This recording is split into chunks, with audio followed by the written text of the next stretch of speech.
Hello, everyone. My name is Luca from 1851 Franchise Magazine, and I am joined today by Jack Armstrong from FranNet. Jack, how are you? I'm good, Luca. How are you today? I'm doing good. To start us off, could you maybe give us a little introduction about you and your company? Sure. My name is again Jack Armstrong. I'm a franchisee of FranNet. FranNet is a franchise that works with about 250 franchise companies, and we try and help people find the right franchise, the right fit. Well, FranNet's been around for over 30 years, and I've been doing this for about over 25 years now. Awesome. So yeah, let's jump in here to the interview. So the first question we have here, what would you say makes you successful as a franchise broker? Well, Fran, I've been doing this for 25 years, and we track a lot of people and how they did. So when we're meeting with someone for the first time, they have prepared for us ahead of time, 14-page assessment, their resume, a balance sheet, so we know what they can afford. So we spend a lot of time questioning, what are you looking for? What do you want? Why are you doing this? How much time do you want to do? What kind of money are you looking to make? So a lot of time trying to build a model or a profile. What's the best fit for this person? And once we understand what they're looking for, we go back and do some research and then set up a second call with them and say, based on what you told us, when we go through it again, here's what you said. I need to see income of this. I want to work 5 days a week. I want Monday to Friday and so forth. And then we come back and say, here are companies that will match your investment level, that will give you the times, take advantage of your management ability, your marketing skills, whatever skills they have, they can bring to the table. And then we've been doing this for 25 years. So we have people who've already purchased that franchise in the state of New Jersey. We're very local.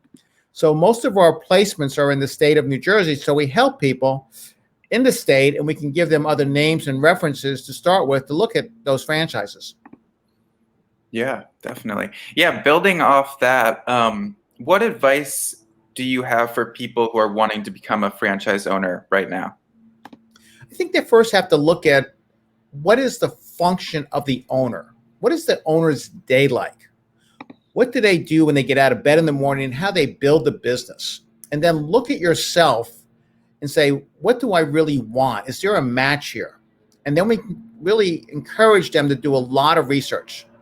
Spend time talking to at least 10, 12, 14 franchisees, visit 2 or 3 in their place of business, really dig into what is your day like? Can you see yourself doing this? And then spend time talking to the franchisor and questioning support, marketing help, real estate locations, tenant improvements. How do you help with all these things and getting the business off the ground? Yeah, definitely. This question here is a little more vague, but I'm interested to hear your answer. What would you say winning looks like for you as a franchise broker? Winning for us is seeing a client who is very successful. They're very happy with their decision. They may be expanding to other territories, more units. They might be sending us some referrals from people that come to them and say, how'd you get into this business? Well, I work with this broker named Jack Armstrong from FranNet. So when we see someone successful and being happy what they're doing, glad they made that big change from corporate into their own business, that's a real win for us. We feel great when people come back and say, Jack, it's the best thing I ever did. Yeah, that's great. That's a great answer. On the franchisor side, what advice would you have for franchisors who are wanting to help or who are wanting your help on awarding more franchisees? We need to know who are their successful franchises. What did they do before? Why are they successful? So we make sure we're sending the right matches, that this person matches up with these people who are successful. Why are they successful? This person has those skills, those assets they can bring to the table. And then once they start in the process, we like constant communication where we're talking to that franchise on a weekly basis, emailing back and forth saying, here's what the client is saying to us. It's not agreeing to what you're telling me. So what's going on here? But it's a lot of communication, understanding what you're looking for, what territories are open in New Jersey, how do we do that match? How do we put that together so it's a win for both sides? The franchise company is very happy with it. The franchisee, the potential franchisee, is very happy with it. So we're looking at both sides going back and forth, trying to say, is this a fit? Is this a fit for both? And can both sides be successful here? We're looking for a long-term relationship. A failure hurts everybody. It hurts the franchisor, it hurts the franchisee, it hurts us and our reputation in the business. Yeah, definitely. Well said. Kind of building off that, the last question here, how can franchisors better communicate with you? You mentioned, constant communication is important. What are some things franchisors can do to, be better at that communication with brokers?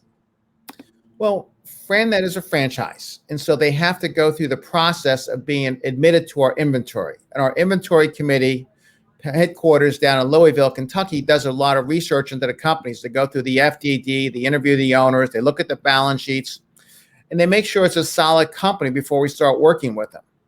And then once we start working with them, we encourage them to attend our 2 national meetings. We do a lot of webinars with them, introducing them to the brokers, understanding what their business is, who is a good fit for them.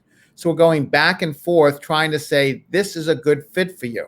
But we first have to understand it and clearly communicate how validation is, how their franchisees are doing. Are they making money? Are they happy? Would they do it again?